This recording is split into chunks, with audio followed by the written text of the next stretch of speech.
फुलले नि रिस गर्छ तिमलाई देखेपछि जुन जस्तै मुहारा हातले छेकेपछि फुलले नि रिस गर्छ तिमलाई देखेपछि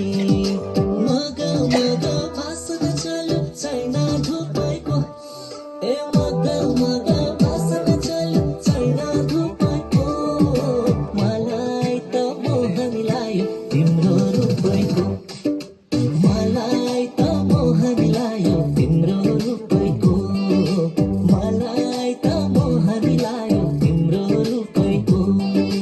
मैरानी छोरे हेर्नेको लड्को छ